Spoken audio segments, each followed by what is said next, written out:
Good afternoon, guys. So, uh, for today, we're going to discuss our laboratory. No? So, I'll show you how we're going to add, delete, or siguro na-discuss na rin naman natin to, but just need to reiterate since we will be having a quiz at the same time, um, examination for both laboratory and lecture. Okay, let me just share my screen.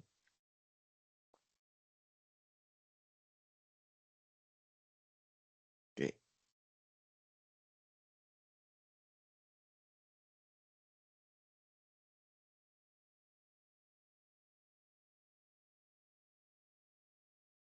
okay. So I already this is already in our in our BBL. Let me just check.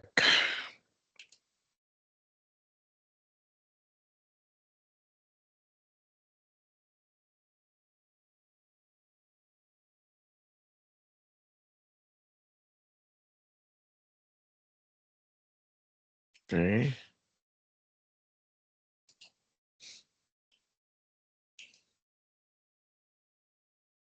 laboratory and how to install.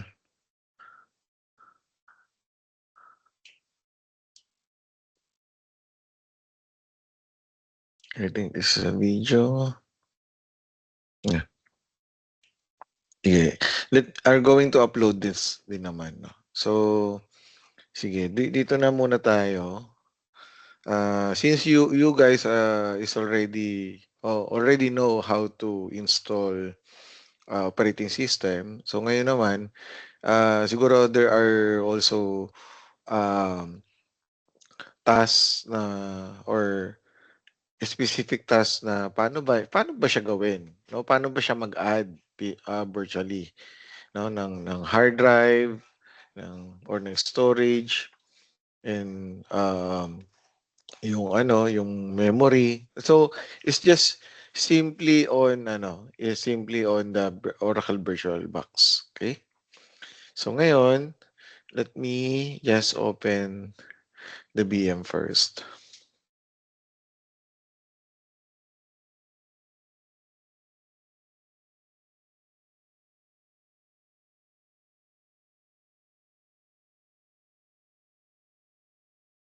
Okay.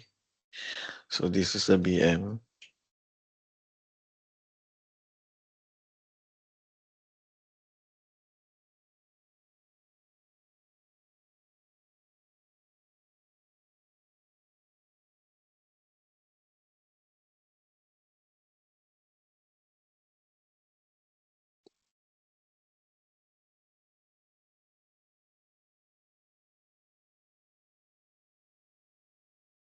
Okay. So, we already done the remote, no?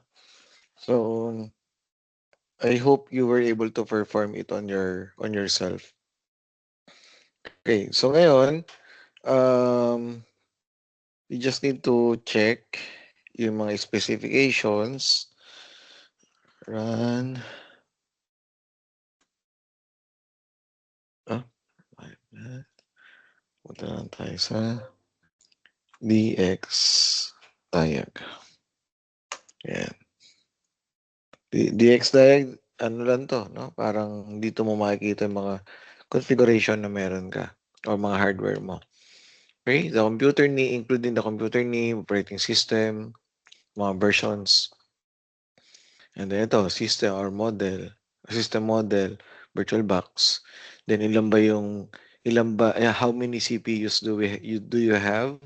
How many memory do you have? And then the page file. Okay? So, for this case, we're going to shut it down. So, binerify lang naman natin siya. So, shutdown natin. Okay.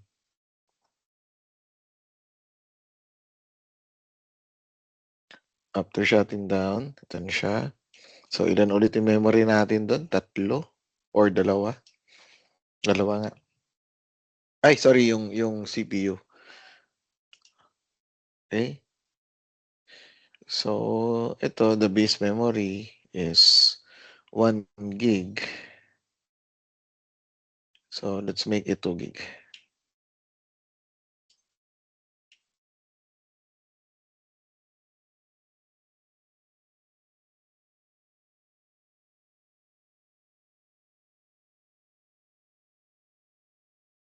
Naman natin 24. So, gawin natin 2048.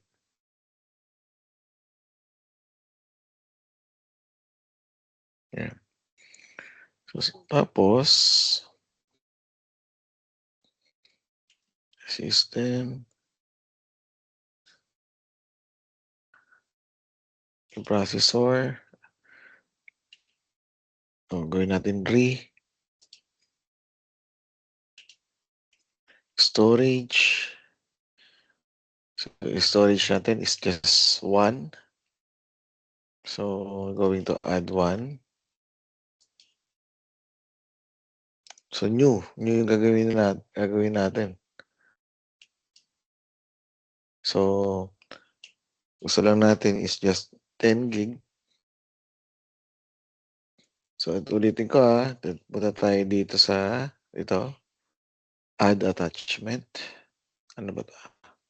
Add controller. No. We do not need controller attachment. Kailangan natin, which is optical drive or hard drive. Okay, then you have to create one. Then you have to enter kung ilang TB ba yung kailangan mo. For me, I just need 10 gig. Okay. Then ito lang yung ito yung type. So ito kasi kaya siya sinabing marami siyang types eh. Ito yung BDI is just virtual box this image. Ibig sabihin, usable to any virtual box na merong gagana siya to any versions of virtual box. So meron din tayong virtual hard drive. Ito yung ginagamit kung di ako nagkakamali sa virtualization ng Microsoft, which is yung ano ba yung virtualization ng Microsoft? Meron yan eh. May yung virtualization kasi meron kasi sa VMware, meron din sa Microsoft. Ano ba yung term doon? Hold on nakalimutan ko lang eh. Virtualization of Microsoft. Hyper-V, yun. Tanda ko na. Gagana to sa Hyper-V. And then ito naman VMDK for VMware. Okay, I'm not sure lang with the other three. Okay? Okay. So we just need to click finish. Then yan. So ibig sabihin not attach, ibig sabihin we'll going to attach it, no? We'll going to add. So choose. So yan, ito na siya. Ito. Okay? And then click okay. Okay? So ayan, nakapag-add ka na. Okay, ito lang din nasa procedure natin.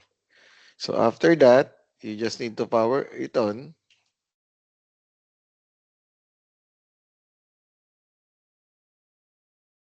Okay.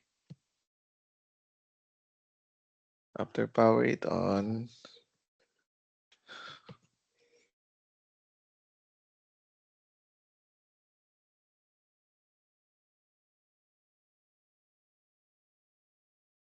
wait lang natin.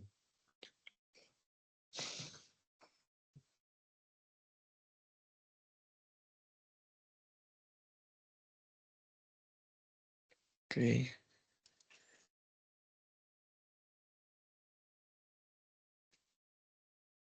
Right, tingnan natin kung nandito na ba yung 10 gig na inad natin.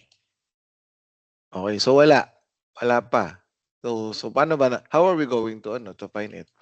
So punta na tayo dito sa tools and then computer management. Let me repeat. Kasi usually automatic yung server manager will be will be launch, no? So hanapin natin server manager. Ayan. Upon clicking the server manager, you have to look for tools and then computer management. Okay? So, dito sa computer management, you're going to look at with the disk management. Dito natin makikita yung inad natin na 10 gig. Ayan. Okay? So, meron tayong tinatawag na MBR and then GPT. So, ang MBR, usually, ano lang yan, ang ginagamit lang this is for the partition na limited lang siya for 2 TB. Okay? And then ito naman, GPT, depende kung ilan yung need mo. Okay? So, ibig sabihin, unlimited. Ilan yung kailangan mo, ilan yung ano ba, kailangan mo 100 TB, pwedeng 100 TB. Pero ano ba yung advantage and disadvantage ng MBR? Yung MBR, ang advantage nito, of course, mas mabilis to, no? And also vulnerable to corruption. Okay? Mas mabilis siya kasi nga, you do not need to halimbawa, ang files mo lang just limit lang to 2 TB. Unlike with the GPT na, example, may hahanapin ka, magse-search ka using a Windows Explorer. And then 2 TB versus 100 TB. Definitely mas maliit yung finding space ni 2 TB o ni MBR kasi nga maliit lang yung 2 TB compared to 100 TB. Pero um mas ano siya, mas yun lang yung kailangan natin kailangan lang natin i-risk, no? Kung tingin mo um kung tingin mo na hindi mo naman kailangan ng sobrang laking size o hindi ka naman aabot ng more than 2 TB, you just need to use yung MBR.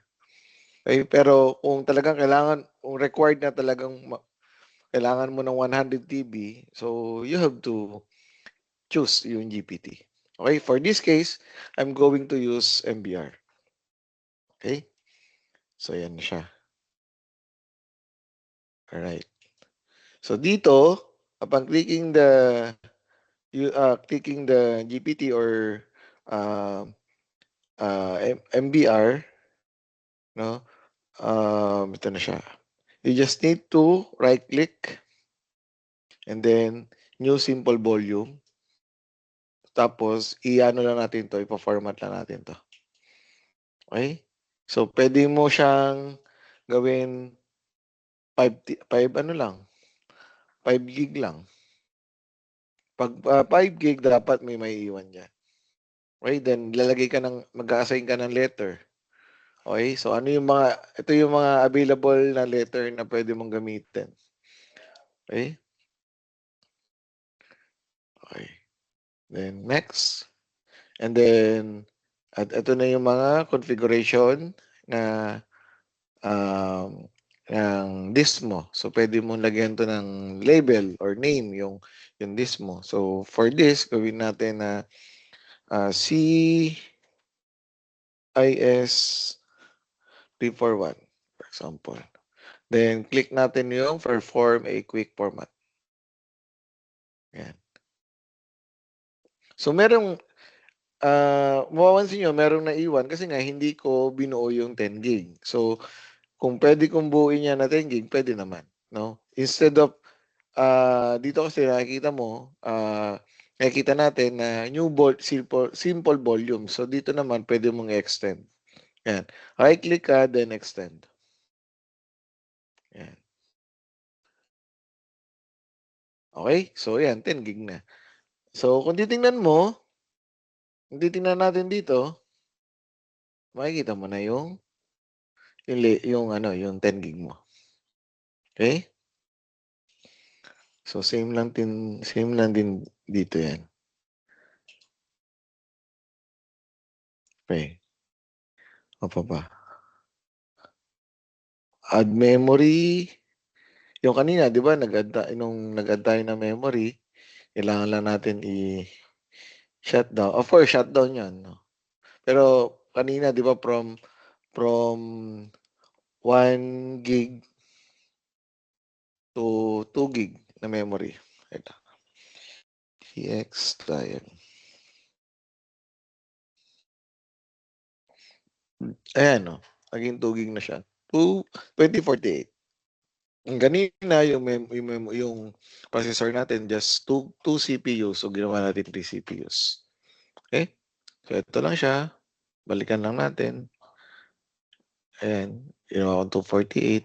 Kaninang coming from, from, uh, from 1024. Ayan.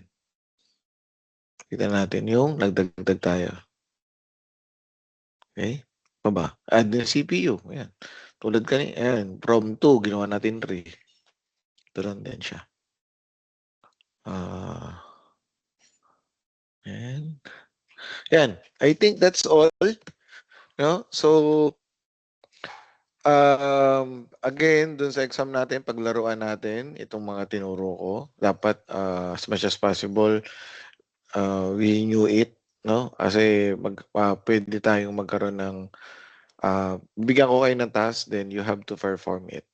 Okay? Then, based on your result nung ginawa mo, then dun lang yung grade last night. Okay? All right. Thank you. And just let me know if you have any question. Just send me a message. Okay? Bye.